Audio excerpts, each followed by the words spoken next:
ನೀವೇನಾದ್ರೂ ಸಣ್ಣ ಪುಟ್ಟ ಕೆಲಸ ಮಾಡ್ತಿದ್ದೀರಾ? ಅದರಲ್ಲಿ ನಿಮ್ಗೆ ಸಂಬಳ ಸಾಕಾಗ್ತಿಲ್ವಾ? ಇನ್ಕಮ್ ಏನು ಬರ್ತಿಲ್ವಾ? ಬರೋ ಸಂಬಳದಲ್ಲಿ ಜೀವನ ನಡೆಸಕ್ ಆಗ್ತಿಲ್ವಾ? ಸೈಡ್ ಬಿಸ್ನೆಸ್ ಮಾಡಿ ಇನ್ಕಮ್ ಗಳಿಸೋ ಆಸೆ ಇದೆನಾ? ಹಾಗಾದ್ರೆ ಚಿಂತೆ ಬಿಟ್ಬಿಡಿ, ರಿಯಲ್ ಎಸ್ಟೇಟ್ ಬಿಸ್ನೆಸ್ಗೆ ಬನ್ನಿ. ಬಿಡುವಿನ ಸಮಯದಲ್ಲಿ ಇನ್ಕಮ್ ಜೊತೆಗೆ ಲಕ್ಷ ಲಕ್ಷ ಸಂಪಾದನೆ ಮಾಡಿಕೊಳ್ಳಿ. ನಿಮ್ ಜೀವನದಲ್ಲಿ ರಿಯಲ್ ಎಸ್ಟೇಟ್ ಹೊಸ ತಿರುವು ಕೊಡುತ್ತೆ. ರಿಯಲ್ ಎಸ್ಟೇಟ್ ಉದ್ಯಮದಲ್ಲಿ ಹೆಸರುವಾಸಿಯಾದ SR ಡೆವಲಪರ್ ಜೊತೆಗೆ ಕೈ ಜೋಡಿಸಿ. SR ಡೆವಲಪರ್ ಅವರು ಲೇಔಟ್ ನಿರ್ಮಾಣ ಮಾಡಿ ಸೈಟ್ ಸೆಲ್ಲಿಂಗ್ ಅಲ್ಲಿ ನಂಬರ್ 1 ಸರ್ವಿಸ್ ಕೊಡ್ತಾರೆ. ಡಾಕ್ಯುಮೆಂಟ್ ಪರ್ಫೆಕ್ಟ್ ಇರುತ್ತೆ, ನಿಮ್ ದುಡ್ಡಿಗೆ ಗ್ಯಾರಂಟಿ ಇರುತ್ತೆ, ನಿಮ್ ಫ್ಯೂಚರ್ ಸಹ ಚೆನ್ನಾಗಿರುತ್ತೆ. ಇವರ ಲೇಔಟ್ಗಳು ಇರುವ ಸ್ಥಳ ಲಿಂಗಸ್ಕೂರು, ಮಾನ್ವಿ, ಹಟ್ಟಿ, ಕವಿತಾಳ ಹಾಗೂ ಶಹಾಪುರ. ನೀವು ಯಾವ ಲೊಕೇಶನ್ ಆದ್ರೂ ಕೆಲಸ ಮಾಡಬಹುದು. ಒಂದು ಕರೆ ಮಾಡಿ ಅಥವಾ ಕಚೇರಿಗೆ ಭೇಟಿ ನೀಡಿ. ನೀವು ಒಳ್ಳೆ ಉದ್ಯಮದಲ್ಲಿ ಭಾಗಿಯಾಗಿ ನಿಮ್ಮ ಲೈಫ್ ನ ಲೀಡ್ ಮಾಡ್ಕೊಳ್ಳಿ. ರುಪ್ಸಾ ಕರ್ನಾಟಕ ತಾಲೂಕು ಘಟಕದ ವತಿಯಿಂದ SSLC ಫಲಿತಾಂಶ ಸುಧಾರಣೆಗಾಗಿ ನಗರದ ರಂಗಮಂದಿರದಲ್ಲಿ ವಿದ್ಯಾರ್ಥಿಗಳಿಗಾಗಿ ಹಮ್ಮಿಕೊಳ್ಳಲಾಗಿದ್ದ ಒಂದು ದಿನದ ಶೈಕ್ಷಣಿಕ ಕಾರ್ಯಾಗಾರದಲ್ಲಿ ಪಾಲ್ಗೊಂಡು ಮಾತನಾಡಿದರು.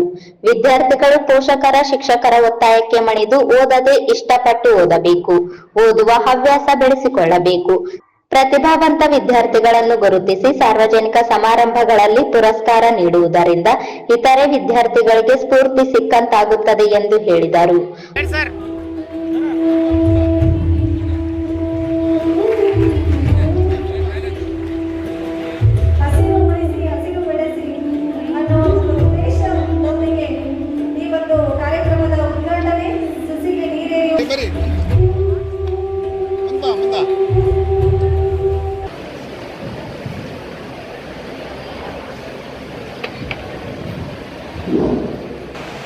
SSLC ವಿದ್ಯಾರ್ಥಿಗಳಿಗೆ ಒಂದು ದಿನದ ಕಾರ್ಯಾಗಾರವನ್ನು ಹಮ್ಮಿಕೊಂಡಿದ್ದಾರೆ.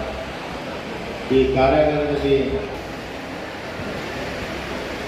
ಉಪನಿರ್ದೇಶಕರು ಅಭಿವೃದ್ಧಿಯಾಗಿರ್ತಕ್ಕಂಥ ಶ್ರೀಮತಿ ಇಂದ್ರಮ್ಮ ಅವರೇ, ಸಿರಾಜ್ ಅವರೇ, ರುಪ್ಸಾದ ಯಾವತ್ತು ಗೌರವಾನ್ವಿತ ಸದಸ್ಯರೇ, ಸಂಪನ್ಮೂಲ ವ್ಯಕ್ತಿಗಳೇ, ವಿದ್ಯಾರ್ಥಿನಿಯರೇ,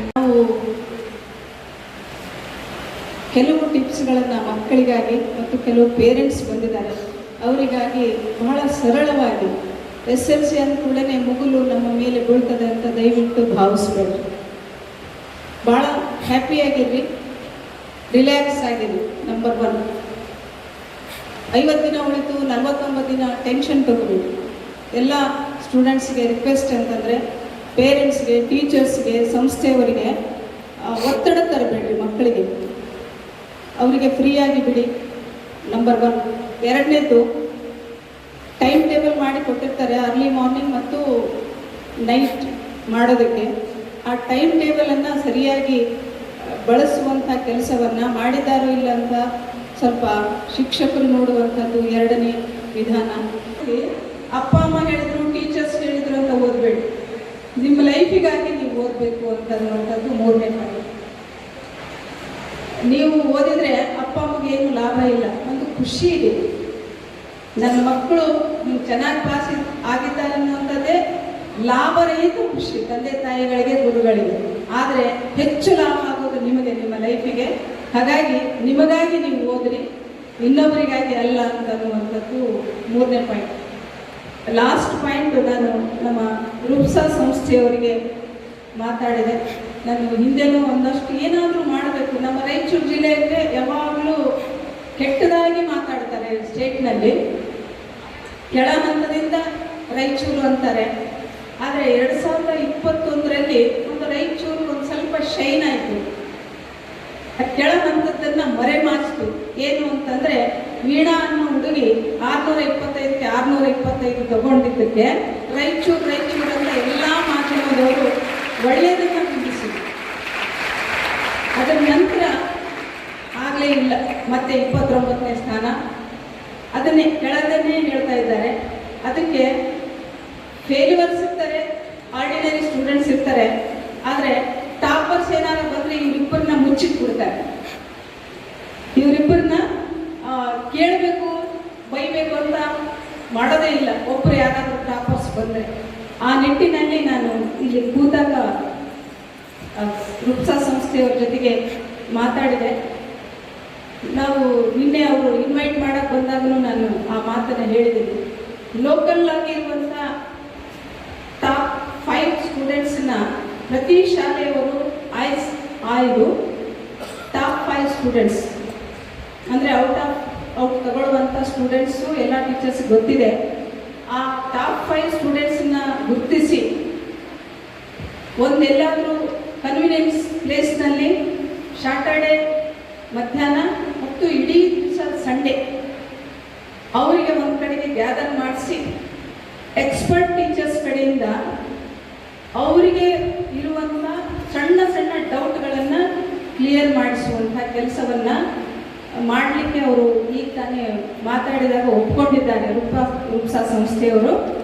ಸೊ ಬಂದಂಥ ಮುಖ್ಯೋಪಾಧ್ಯಾಯರು ಒಂದು ಏನು ಮಾಡಬೇಕು ಅಂತಂದರೆ ಟಾಪ್ 5 ಸ್ಟೂಡೆಂಟ್ಸ್ ಪಟ್ಟಿಯನ್ನು ಅವರಿಗೆ ಕೊಡುವುದರ ಮೂಲಕ ಮತ್ತು ಯಾವುದೇ ರಿಸ್ಕ್ ಅವ್ರು ಬರ್ತಾರೆ 2:30ರಿಂದ 5 ಗಂಟೆ ತನಕ ವಿಶೇಷ ತರಗತಿ ಬೋಧನೆ ಆಗ್ತದೆ ಮತ್ತು ಸಂಡೇ ಮಾರ್ನಿಂಗ್ 8 to 5 ಅದರಲ್ಲಿ ಅವರ ವರ್ಕಿಂಗ್ ಲಂಚು ಇನ್ನಿತರ ಬೇರೆ ಹೊರಗಡೆ. ಮುಖ್ಯ ಅತಿಥಿಗಳಾಗಿ ಭಾಗವಹಿಸಿದ್ದ ಶಾಲಾ ಶಿಕ್ಷಣ ಮತ್ತು ಸಾಕ್ಷರತಾ ಇಲಾಖೆ ಉಪನಿರ್ದೇಶಕ ಡಿಕೆ ಬಡಿಗೇರ್ ಮಾತನಾಡಿ ಜಿಲ್ಲೆಯ ಹಿಂದಿನ ಸ್ಥಿತಿಯನ್ನು ವಿವರಿಸಿ ವಿದ್ಯಾರ್ಥಿಗಳು ಪರೀಕ್ಷೆ ಸಿದ್ಧತೆಗಳಲ್ಲಿ ತೊಡಗಿಕೊಳ್ಳಲು ಹೇಳಿದರು. ಮಾರ್ಚ್ 21ನೇ ತಾರೀಕಿನಿಂದ ಪ್ರಾರಂಭವಾಗಿ ಏಪ್ರಿಲ್ 4ಕ್ಕೆ ಮುಗಿಯಿತು. ಈಗಾಗಲೇ ಜಿಲ್ಲೆಯಾದ್ಯಂತ ಹಲವಾರು ಕಾರ್ಯಕ್ರಮಗಳನ್ನು ಇಲಾಖೆ ಹಮ್ಮಿಕೊಂಡಿದ್ದು ಅದನ್ನು ಅನುಷ್ಠಾನಗೊಳಿಸ್ತಾ ಇದೆ. ಈ ಸಾರಿ ರಾಯಚೂರು ಜಿಲ್ಲೆಯಲ್ಲಿ 31,000 ಚಿಲ್ಲರ ಮಕ್ಕಳು ಪರೀಕ್ಷೆಯನ್ನು ಬರೀತಾ ಇದ್ದಾರೆ. ಒಟ್ಟು ಪರೀಕ್ಷಾ ಕೇಂದ್ರಗಳ ಸಂಖ್ಯೆ 97 ಇದ್ದಾವೆ. ಹೋದ ವರ್ಷದ ಪರೀಕ್ಷಾ ಪದ್ಧತಿಯಲ್ಲಿ 94 ಪರೀಕ್ಷಾ ಕೇಂದ್ರಗಳಲ್ಲಿ ವೆಬ್ಕಾಸ್ಟಿಂಗ್ ವ್ಯವಸ್ಥೆಯನ್ನು ಅಳವಡಿಸಲಾಗಿದೆ. ಈ ಸಾರಿಯೂ ಸಹಿತ ವೆಬ್ಕಾಸ್ಟಿಂಗ್ ವ್ಯವಸ್ಥೆ ಮುಂದಿನ ದಿನಮಾನಗಳಲ್ಲಿ ಇರ್ತದೆ. ಹೀಗಾಗಿ ಈ ಸಲ SSLC ಪರೀಕ್ಷಾ ಕೇಂದ್ರಗಳು ನಮ್ಮ ಜಿಲ್ಲೆಯಲ್ಲಿ 97 ಪರೀಕ್ಷಾ ಕೇಂದ್ರಗಳಿದ್ದಾವೆ. ಈ 97 ಮಾತಾಡಬಾರ್ದಮ್ಮ ಲೇಡೀಸ್ಗಳಿಗೆ ವಿವಿಧ ಭಾಗಗಳಿಂದ ಸಂಪನ್ಮೂಲ ವ್ಯಕ್ತಿಗಳನ್ನು ಕರೆಸಿ ನಿಮಗೆ ಪರ್ಸೆಂಟೇಜ್ ಹೆಚ್ಚಾಗಲಿಕ್ಕೆ ಒಂದು ರೂಪ್ಸಾದವರು ಕಾರ್ಯಕ್ರಮವನ್ನು ಹಮ್ಮಿಕೊಂಡಿದ್ದು ಇದು ಅವರನ್ನು ನಾನು ಅಭಿನಂದಿಸ್ತಾ ಇದ್ದೇನೆ ಅಂತ ಮೊದಲೇ.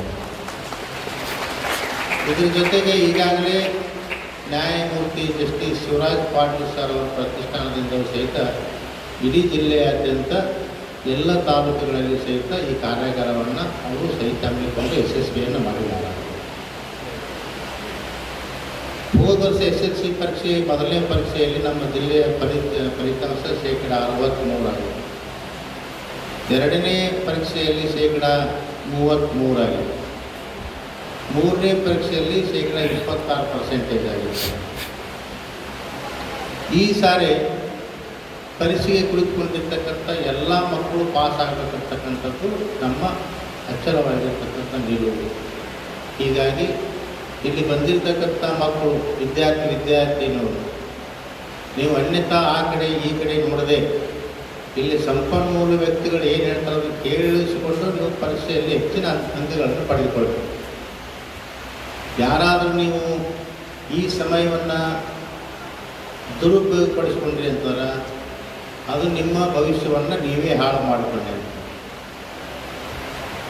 ನಿಮ್ಮಲ್ಲಿ ಕರೆಸಿರ್ತಕ್ಕಂಥ ಉದ್ದೇಶ ಏನಂತಾರೆ ನೀವು ಪಾಸ್ ಆಗಬೇಕು ಅಂತಕ್ಕಂಥ ಹಿನ್ನೆಲೆಯಲ್ಲಿ ಸಂಘಟನೆಯವರು ಕರೆಸಿದಾರ. ನೀವು ಅದನ್ನು ಸದುಪಯೋಗಪಡಿಸ್ಕೊಳ್ಬೇಕು. ಆ ಸಮಯವನ್ನು ಸದುಪಯೋಗಪಡಿಸ್ಕೊಳ್ಳದೆ ಹೋದ್ರಂತರ ನಮ್ಮ ಭವಿಷ್ಯವನ್ನೇ ನಾವೇ ಹಾಳು ಮಾಡಿಕೊಳ್ತೇವೆ. ಟೈಮ್ ಭಾಳಷ್ಟು ಕಡಿಮೆ ಇದೆ. ಆ ಕಡಿಮೆ ಅವಧಿಯಲ್ಲಿ ನೀವೆಲ್ಲರೂ ಚೆನ್ನಾಗಿ ಓದಿ ಸಮಾಜದಲ್ಲಿ ಉತ್ತಮ ನಾಗರಿಕರಾಗಿ ಸಂಸ್ಕಾರವನ್ನು ಪಡೆದುಕೊಳ್ಳಿ. ಕಲಿಸಿರ್ತಕ್ಕಂಥ ಗುರುಗಳಿಗೆ ಶಾಲೆಗಳಿಗೆ ಗೌರವವನ್ನು ತೋರುವ ನಿಟ್ಟಿನಲ್ಲಿ ನಾವೆಲ್ಲ ಪ್ರಯತ್ನ ಮಾಡಬೇಕಾಗಿದೆ. ಈ ಹಿನ್ನೆಲೆಯಲ್ಲಿ ವಿಶೇಷವಾಗಿ ಈ ಕಾರ್ಯಕ್ರಮವನ್ನು ಹಾಕಿಕೊಳ್ಳುವಾಗ ರೂಪ್ಸಾ ಸಂಘಟನೆಯವರು ಬಂದ ನನ್ನ ಏನು ಅಧ್ಯಕ್ಷತೆಯನ್ನು ತಾಲೂಕು ಅಧ್ಯಕ್ಷ ಜಂಗ್ಲಪ್ಪ ವಹಿಸಿದ್ದರು. ರಾಯಚೂರು ರುಪ್ಸಾ ಒಕ್ಕೂಟದ ರಾಜ್ಯ ಸಂಚಾಲಕರಾದ ಸಂಗಮೇಶ್ ಮಂಗಾನವರ್, ತಾಲೂಕು ಗೌರವಾಧ್ಯಕ್ಷರಾದ ಸೈಯದ್ ಸಿರಾಜ್ ಹುಸೇನ್, ಒಕ್ಕೂಟದ ರಾಜ್ಯ ನಿರ್ದೇಶಕರಾದ ನರಸಿಂಹಲು, ಪ್ರಶಾಂತ್ ಆಶೀರ್, ಸತ್ಯನಾರಾಯಣ ಸೇರಿದಂತೆ ಇತರರು ಉಪಸ್ಥಿತರಿದ್ದರು.